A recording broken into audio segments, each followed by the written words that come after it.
Hey everybody, it's your girl Angie. Welcome back to Kiss My Cheeks TV. It is time to get into the Real Housewives of Potomac. These ladies I like. Well, not all of them. And I'm going to say this in the beginning so we don't have any confusion when we talk about Potomac, because you all go up for these Potomac girls the same way you all go up and stand for those Love and Marriage Huntsville girls. Look, disclaimer, I don't like Giselle. I never hardly ever have anything nice to say about Giselle. If you are Giselle or Giselle Stan, these reviews probably are not the place for you. But for the most part, everyone else gets a fair chance. I'm happy with the first episode. I kind of want to just talk about it lady by lady, not scene by scene, because every scene wasn't worth talking about. But I'm happy to see all the ladies back. And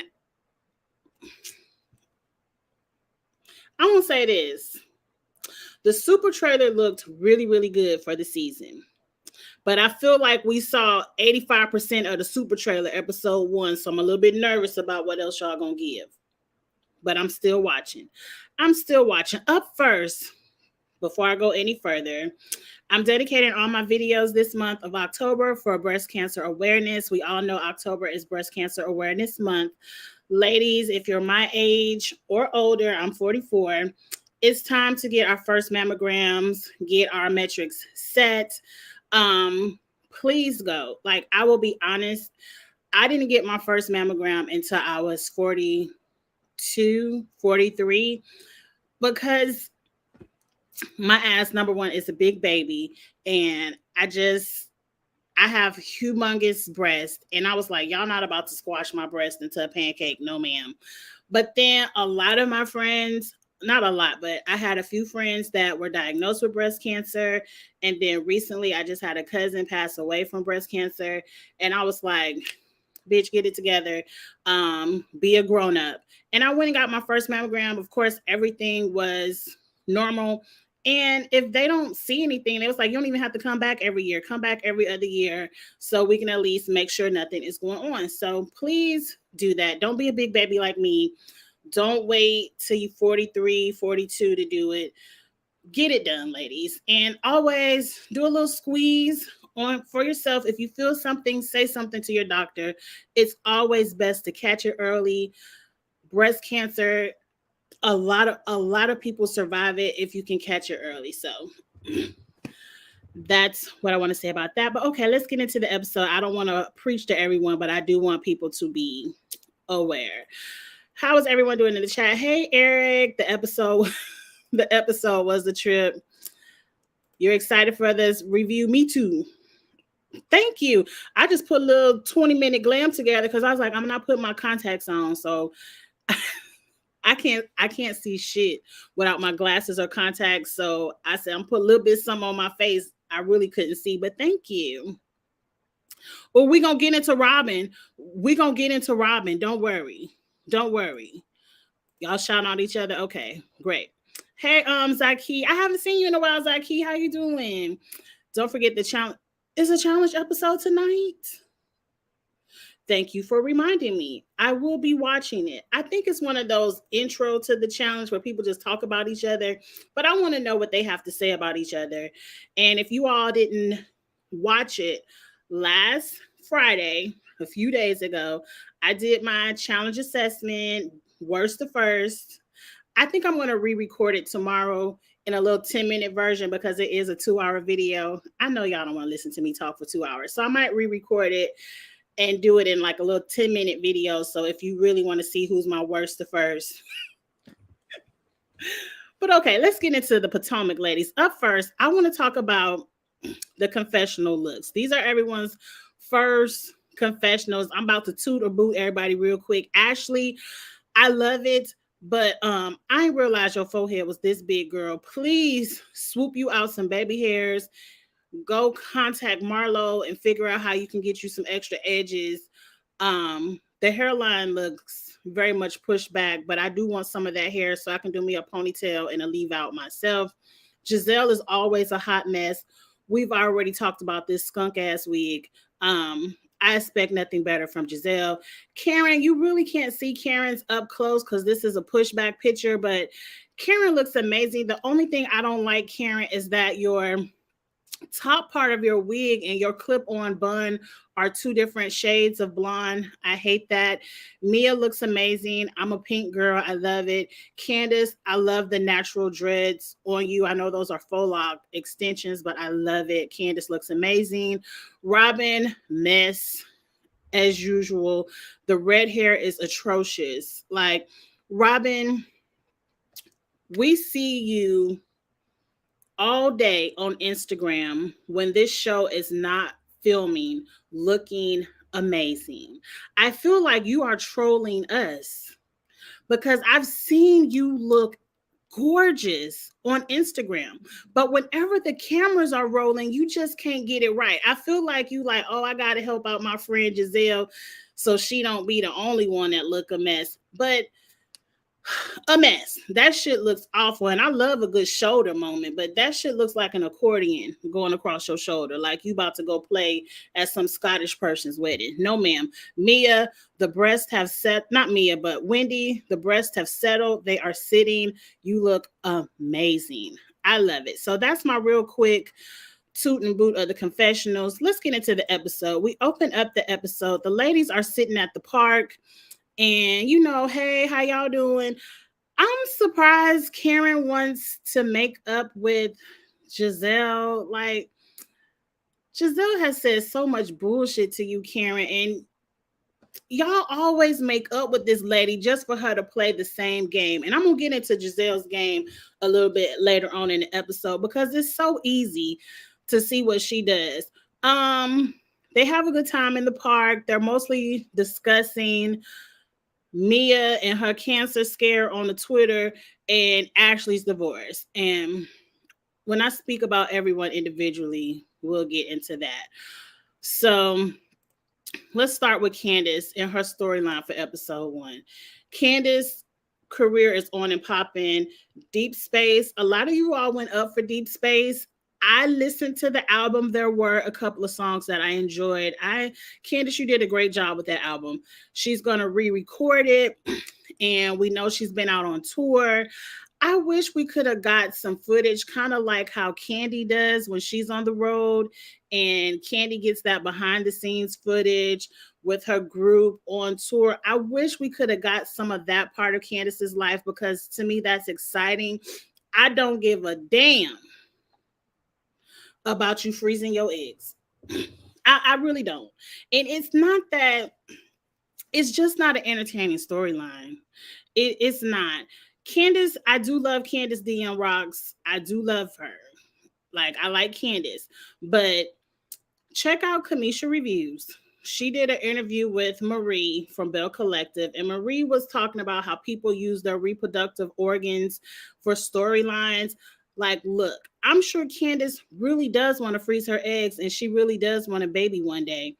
And she has a popping career. I think Candace is a great singer. I almost lied. I think Candace is an okay singer, but I think she's a great actress. I usually love all the little movies that Candace does and the roles that she plays on Netflix. I think she has a better career in acting, if you ask me. But I think she's a talented housewife. I would like to see that part of her story, not freezing these eggs. Every reality show, every season, somebody got some kind of fertility issue or storyline, and I just don't care. I just don't care. And it's not that I don't feel like that's a story that shouldn't be told, but girl, go watch Candy from the Housewives of Atlanta with her Sarah. We've seen so many people do it. It's not fresh. It's not a fresh storyline. So they in the car arguing, and they in the doctor's office arguing. I know that doctor wanted to put them out. Like, bitch, we here talking about the schedule for these shots. I don't give a damn what your husband work hours are. Y'all figure that out in the car. Not in my office wasting my time. They would have had to pay me a little bit of extra copay to sit up there and listen to all that. But then they get in the car and get to arguing again. Now, Chris, I understand why Chris has a job. Chris It's kind of like Candy's husband, Todd, where the wife makes more money, so they talk down on the husband like he ain't shit, and that's not fair. Um, Everybody say Chris was living off Candace's mama's inheritance or whatever Candace and her mama had going on. I don't care nothing about that. People have always said Chris wasn't shit. He ain't had no job. He living up off Candace's funds. So Chris said, okay, I got me a job. I'm a chef. I know how to run a restaurant. I'm at the W Hotel, which I'm sure is a huge hotel out there in DC. I'm the head man in charge. I got me a little piece of job. Y'all ain't gonna be talking shit about me this season, even though they are going to be talking their shit, Chris, on a whole nother level. But we'll get to that when we see that. Candace, you should be a little bit more understanding because your life as an entertainer, always on the road, always on somebody's movie set, and you out there getting your master's degree. I'm sure you ain't sitting in the house cooking and cleaning, waiting on your husband. No way.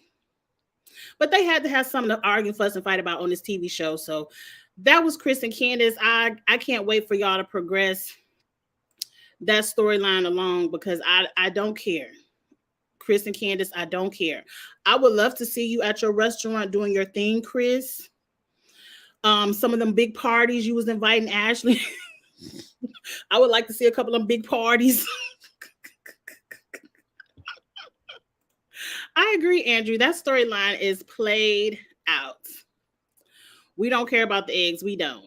I mean, congratulations when you do decide to have one, but tell me when you pregnant. I ain't got to know the whole process. And I really don't have to see the pregnancy either. Chris is so over Candace isn't. You think he's checked out of the relationship? I don't think so. I think Chris is over y'all on Twitter. Not y'all, but you know y'all on Twitter talking shit about him.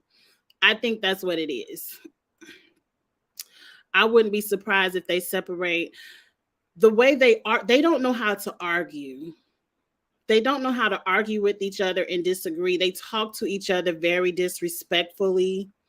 I think that will be the downfall of their marriage over anything else, is that they don't know how to disagree with each other respectfully. Or at least they don't know how to do it on camera. I would love to see Candace on the next season. Okay, DM Rocks. I mean, I don't watch Dancing with the Stars, so I don't give a damn who be on it. But okay, that would be a good look for Candace. Or if they do another Celebrity Big Brother. I don't think she got the time to be locked up in the Big Brother house. She should do that because she gave Taylor a shout out. I just hope they do Celebrity Big Brother. It would be Candace would be voted out first. She gonna tell somebody their mama one time and she gonna be voted out first. Let's move on because I do like Candace. Who do we want to get into next? Let's talk about Giselle and her updated barn. Giselle finally got her house updated. Girl, this don't look no better. It looked like you wasted all your money. It looked like you need a refund if you could ask for one. The only thing nice I have to say about this Lego piece together home is the front doors are cute. Your 2 new front doors are cute. But this house still looks a mess. I can't believe this is $1 million house. Where? This shit look worse than my house. I'm telling you. It looks worse.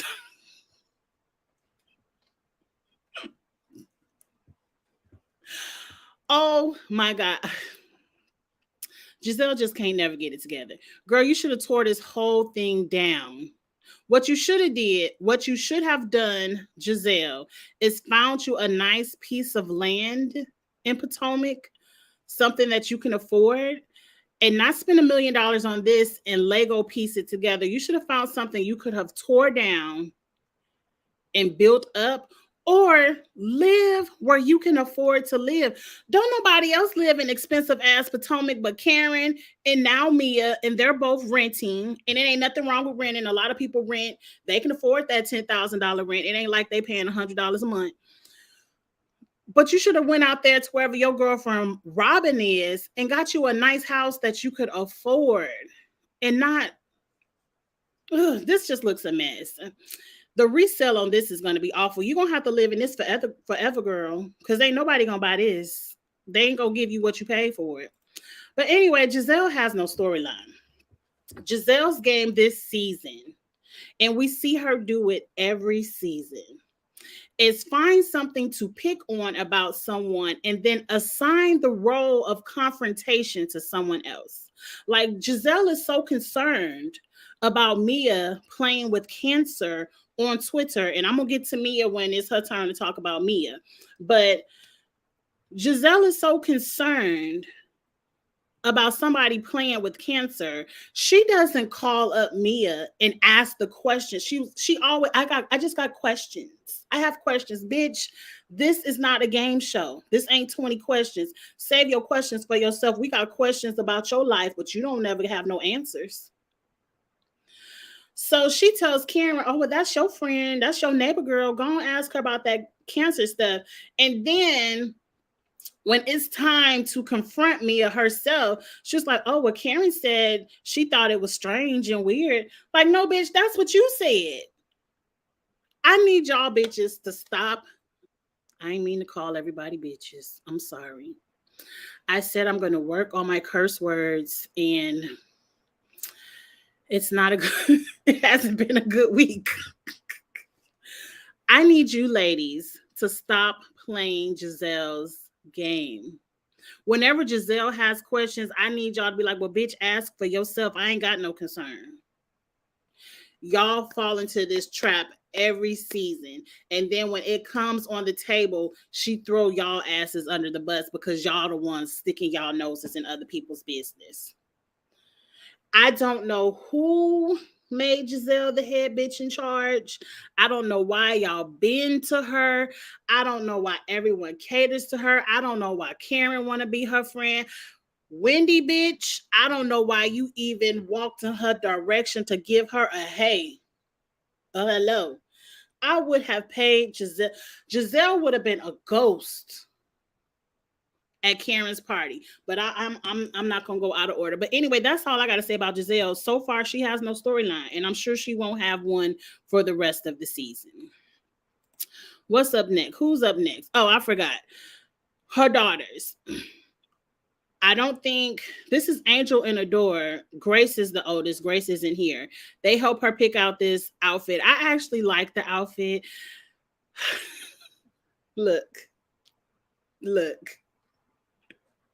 If y'all don't follow me on Instagram, go ahead and follow me on Instagram and Twitter. Everywhere is Kiss My Cheeks TV. I love me some weird fashion moments. I love colorful mess like that. I thought the jumpsuit was cute.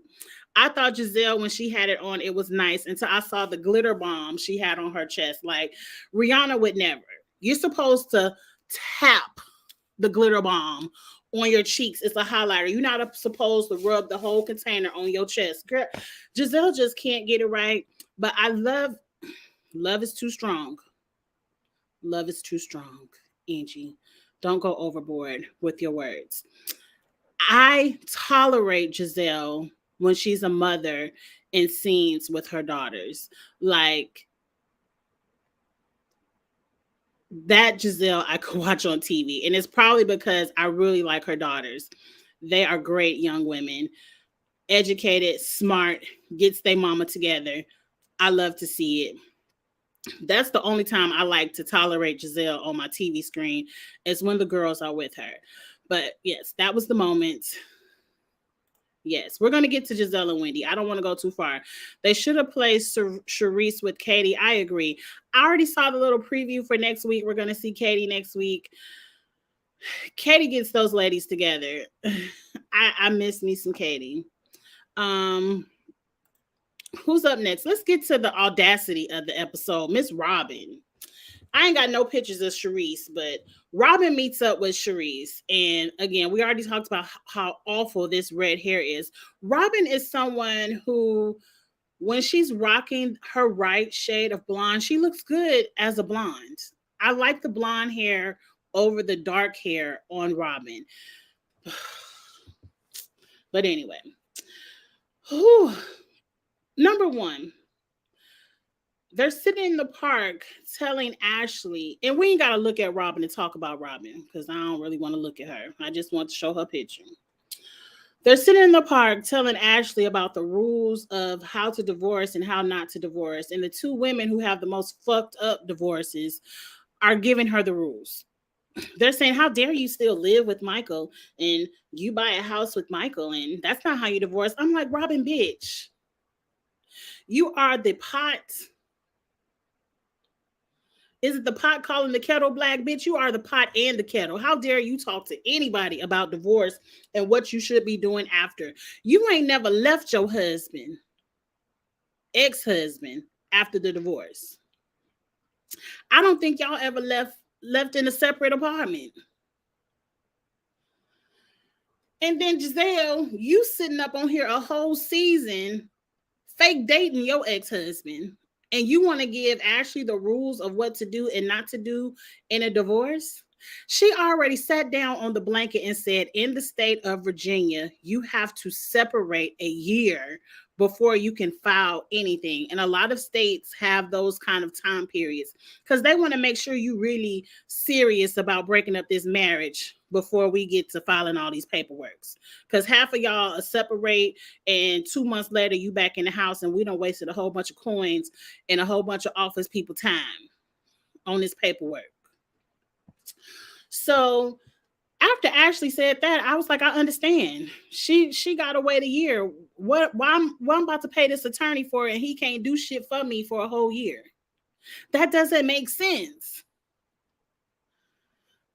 The pot, kettle, and the fork, I agree. The whole damn kitchen. Robin don't need to be saying shit. But anyway, so we move on from there. Robin is talking to Sharice about a prenup. And she the breadwinner of her family now. So if they was to get a divorce, Juana is not entitled to any of her money because she done worked hard licking Giselle's ass for this little bit of Bravo check. Juan can't have none of it. So I'm like, bitch, where do you even find the audacity to come up with these words as a storyline? Because mind you, I don't believe Robin believes anything that she's saying. She's up here talking shit for the TV screen.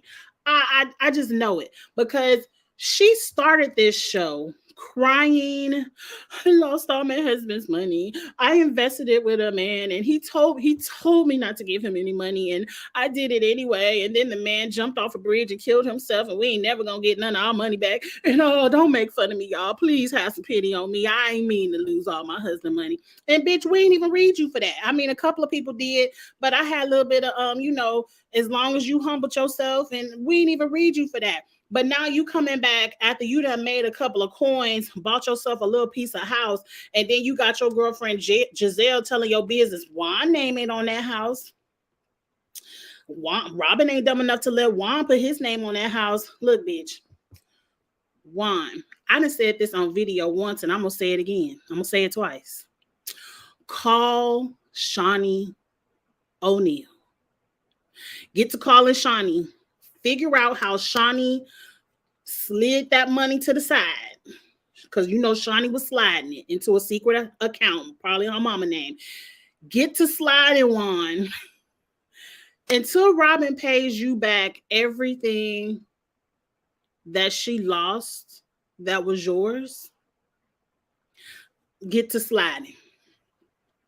Go ahead and put every paycheck Bravo sends, you need to take 50% and put it in an account somewhere else in somebody name, because I believe your parents are deceased. Find you a cousin you can trust, somebody name, get to sliding the funds one, because Robin ain't shit. But again, I'm going to say with my right mind, Robin is talking shit for TV because there's no way she could really believe this. And then she had the audacity to say, I don't believe that the partner who's not working should get 50%, if a divorce, and Sharice was like, you don't think I deserve 50% of my husband money? And Robin's like, no, I don't think you deserve 50%. Robin is talking trash. She's talking trash because I guarantee you, if she would not have lost the millions of dollars from Juan. And they divorced because, Juan was cheating and shit. They only stayed together because of the funds. They couldn't afford to go solo, which I don't know why not, Robin girl. People have kids by themselves and get a little $700 apartment. I mean, back in the day, you can't find nothing for $700 right now. But you can get you a little piece of a $700 apartment and work in a little call center, and you would have been okay. But anyway, I guarantee you, Robin would have wanted half, and she would have deserved half of that money because she was a stay-at-home wife.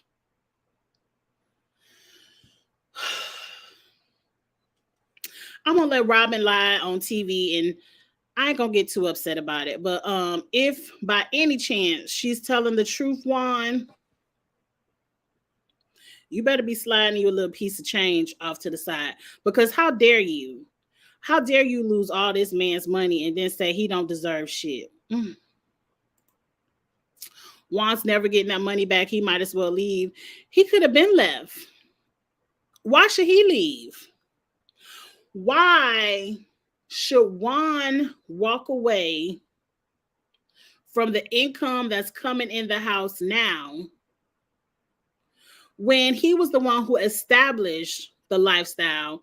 And now that Robin done got on a little piece of TV show that she barely holding on to, like, Robin needs to quit talking shit, because at any moment, I'm telling you, Robin is probably the first one on the could be fired list. The first. So she needs to humble herself again. But why should he walk away? Like, bitch, we done got on the TV show. I done flirted with Michael and shit and got you a little bit of storyline, got people talking about you on the Twitter, and you think I'm about to walk away? Please. And I bet you Juan's name on that house in some kind of way. Juan doesn't give me a fool. He doesn't give me a fool. I would divorce her after I saw that scene. Well, you got to be married to get a divorce. These people still aren't married. And Robin, they aren't even interested in getting married. Somebody on Twitter was like, Robin, when are you getting married? And she was like, I don't know, September, spring, summer shows, September. Like, she's like Sheree and she by Sheree. It'll be 15 years before them fools get married. Anyway, let's move on from Robin, because who's next? Okay. Lord. Wendy. I'm telling you, I hope everybody got their fake storylines out the way, episode 1. Go ahead and get this shit out the way. Wendy is meeting with Peter Thomas. And of all the people who have opened restaurants on television, Peter wouldn't be the first one that I would think of to want to give $300,000 to invest for me. We've seen how he fucked over all of Cynthia money. Now, we know that was probably a decade ago, but shit, I wouldn't do it. I wouldn't.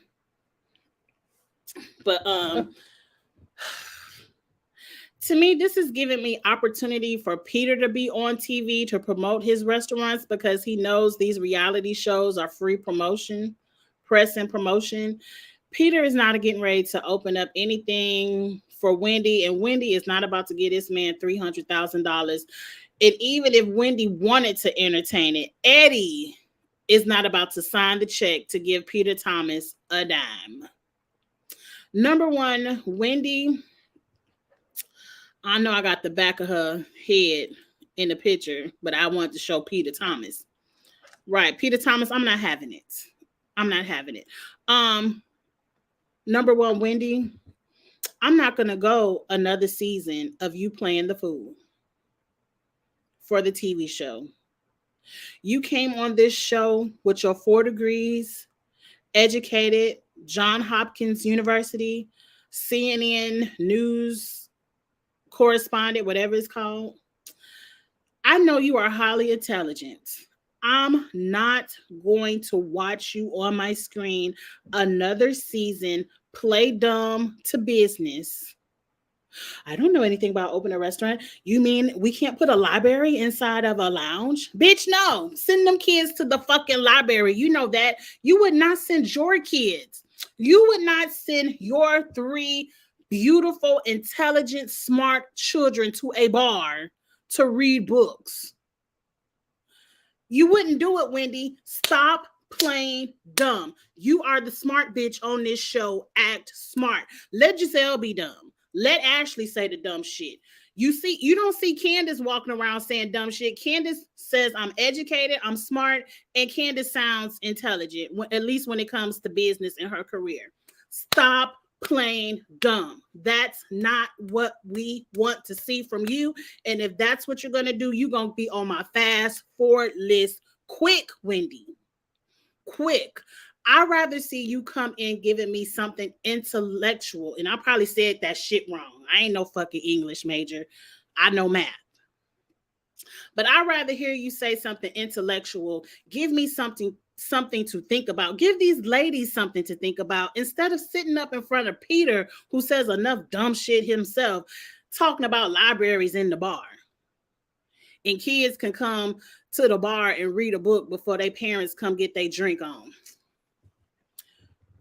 I'm going to fast forward from Wendy. Get the shit together, Wendy. Get the shit together.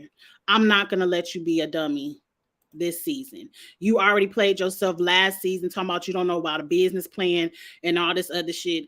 I know you don't have them 4 degrees and you don't have any kind of common fucking sense. But let's move on. Up next is the Grand Dame. The Grand Dame didn't have too much of a storyline. Episode 1, she pretty much just stuck her nose in other people's business. She said she got her titties redone, or she added a little bit of fat to her titties to help them sit up some. I'm not mad at you, Karen. That's probably the only thing I would want to do at my age. Like, we all know, unless y'all shit is fake, you know, once you hit up to that 40, 42, them things start to point to the floor. And that's about the only thing I would like, because I would like to wear my little spaghetti straps and not have to put on a huge bra and all that shit. Man, we ain't getting into me. We ain't talking about me.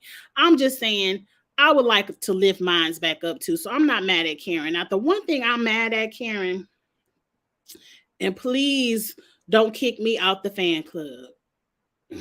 Girl, you said you was 59. I thought you was already into your 60s. Now, no matter what the age is, you look good. You look good. But I was like, damn, I thought Karen was already about 65. But anyway, moving on. Don't kick me out the fan club, Karen. But that's pretty much all Karen gave. They're making it easy for, right? The reads are easy, episode 1. Even on Atlanta, they own the only housewife is Candy. The only one with any sense is Candy. Maybe Kenya. I liked you this season, Kenya. The best thing Candace doing so far this season is being quiet and minding her business. I agree, but I can't wait for her to turn it up. Who haven't we talked about? Now, this is Karen's look for her party, because Karen threw a party. We're going to talk about the party last, and then I'm going to wrap it up because my ass is talking way too much. Way too much. Karen, you get a toot. That's cute. Wendy, this outfit is fucking everything. I love pink. I'm a pink girl. I love the color pink. I love this, Wendy. I love them feather shoes. Wendy looks amazing. I want to talk about this moment at the party. This one right here. Yep. Wendy walks up to Karen, or this ain't Karen. Who the fuck is this? Giselle, and her wig that's pushed a good 2 centimeters back. You need to pull it down a little bit, Giselle. But anyway, moving on. And she wants to hug Giselle, and I'm like, for the fuck, why? Giselle gave you hell last season. She said your man was out here cheating and you went to go get your body done so your man could stay interested in you. And then she sent Ashley and her breast milk to ask you all the questions about your surgery. But you read Giselle was like, bitch, I knew it was you. I knew it was you. And so why, Wendy, I want to shake you, bitch. Giselle ain't shit. You are leaps and bounds so far ahead of Giselle. in life, in business, in common sense, in fashion, personality. Wendy, why are you treating Giselle like she's the gatekeeper to your paycheck? And just to this paycheck, just to the Bravo paycheck. I wouldn't have said shit to Giselle. I would have walked around that entire party like Giselle had on an invisible blanket. I wouldn't have even known that bitch was there. I would have paid her dust. I would have made Giselle feel like Destiny over there in Huntsville. Like she ain't gonna say hi to me. No, I ain't even gonna say hi to you. Bitch, go ahead and be pressed. But see, what you did is you let Giselle get the upper hand on you by saying, bitch, you said all that shit about me and Jamal last season. Don't talk to me. So you let Giselle get the upper hand. I would have never, I'm telling you, I could never be on this show. I could never be on this show because I would never give Giselle that satisfaction of feeling like she runs Potomac. Bitch lives in a fucking barn. She got a glitter bomb on her chest like she getting ready to take that jumpsuit off and jump on somebody's stripper pole. Her wig is 2 inches too far back. And you gonna let her shake her hands and you like, don't hug me. It could have never been me. It could have never been me. And I'm mad at you, Wendy. I'm mad at you, Wendy, for letting Giselle have that opportunity in that moment for you. It wouldn't have been me. I would have gave Giselle a storyline. She wouldn't talk about Wendy ain't say nothing about me. I would have gave her a storyline. She would have never been like, not Angie. Don't do anything to your face, Angie. You always, oh, thank you. I never want to do anything to my face. I really, I'm not gonna say like I'm all that. Like I do have moments where I want to look young too. I know I'm 44, but I still want to feel 24. And if I wasn't a scary bitch, I would get me a little bit of Botox and shit, but I'm scared of needles and shit. And I want a little bit of plumpness to my lip, but I'm scared of the shit because I'm scared if I wake up and the shit look like Lisa Rinna or somebody, I'm going to be wanting to fight the person with the needle. So I'm just a little bit scared. I don't have nothing wrong with plastic surgery. I really don't. Do you if you can afford it. I don't know what's wrong with Wendy. I would have walked past Giselle like she was the flu. I'm telling you, like she was a ghost and I don't see you. I don't know her. But anyway, what else we got left we could talk about? Because that kind of pissed me off. Let's talk about the fashions real quick. I want to shout out to Candace because she looked the fuck good in this. I want to know because I noticed it has like the Adidas stripes on the side. Is this Ivy Park? Or is she just in a jumpsuit with pink stripes on the side? Am I reading too much into it? But either way, Candace looked the fuck good at the party. I like this red with the pink stripes on the side. Her hair looks good. Your husband looked a mess though. Yeah. Chris looked a mess. Help him pick out his clothes, Candace. Who else fashions? That's Mia. I'm about to get into Mia because there's only one more scene in this party I want to talk about, and that's at the end. And then we're gonna get offline. Ascala showed up. I was not expecting to see Ascala because we know she's not a friend of. But she was at the event and Ascala looked fucking good. Like, oh my God. I would just like to see Ascala show up so I can see her wardrobe at every event. But I know we're getting a new girl. That's Ashley. That's the only picture I could get of Ashley. Ashley was talking about coochie cravings, and I was over it. I said, Ashley, you're not about to divorce this man. Stop playing in my face. I'm telling you, get the fake storylines on out the way. But Ashley looked good at the event. She looked good. Okay, this is the last moment of the show. Mia shows up, and everybody want to know about her cancer, no cancer. Now, number one, I saw the tweet over the summer when it first came out. And my brain, I'm just going to say Angie. If I was and I'm only speaking for myself because I know a lot of people overshare on social media, and that's their business, that's their place. I would never put it out there that, oh, I got a phone call, I might have cancer, I need to go to the hospital. Like, that's something that I would keep to myself. That's something I would want to keep between me and my immediate family, because I wouldn't even want my like cousins, aunts, anybody else on social media worrying, calling me, girl, what's going on? Like, I wouldn't want to post anything about having cancer unless I knew I was diagnosed. And then only if I wanted to share. I don't even know if I would want to share that. That's something I would probably want to keep to myself. But I don't know, because I ain't never been in that shoe. So I don't know how it would feel. But my by me saying that about my personality, hey Inga girl, I I did feel like it was oversharing. And sometimes I feel like people overshare on social media for attention, but some people need that attention. I don't know. But when I read the tweet, I never thought that she had cancer. Like I said, let me come a little bit closer. Y'all know I do accounting for a living, but I still had to pass the reading comprehension portion of the ACT. I know how to read and then determine what was said. She never said I had cancer. She never said it. Not Giselle, Robin, whoever else thought she was saying she had cancer. Y'all need to read the tweet again. She said, I got a phone call. My doctor told me to hurry up and get to the hospital for testing. And the name of the hospital was a cancer center. So she was saying, I need to be tested. Like, I have something, I need to be tested to see if it's for cancer. But she never said she had cancer.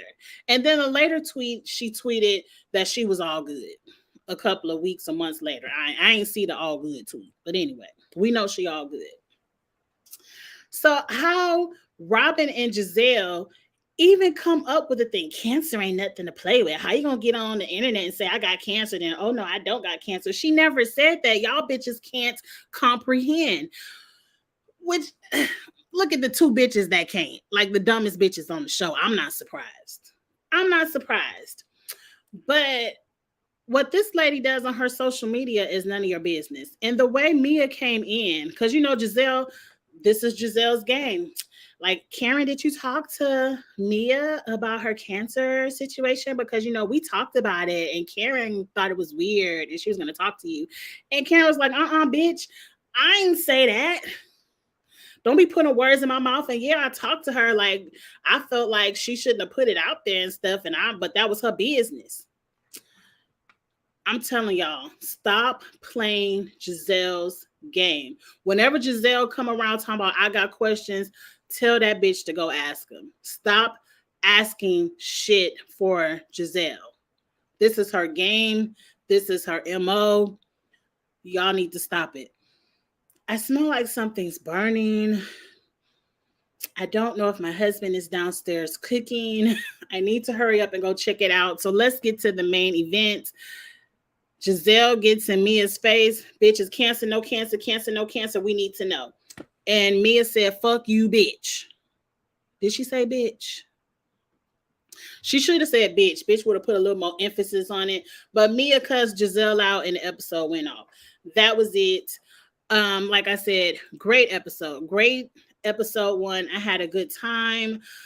Whew, I can't even get to the formalities. Like, it's something really smoky downstairs. I need to go run and check on it. So like the video, y'all. Thank you so much. Your girl Angie, I'm sticking with this reality show. I know I kind of fell off of Bell Collective. I fell off on Ready to Love. Like, if y'all still watching it, y'all understand why I fell off.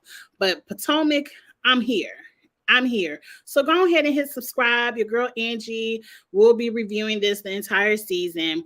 And until next time, have a good one, y'all. Pray my house ain't burning down in the kitchen. I don't know what he downstairs doing.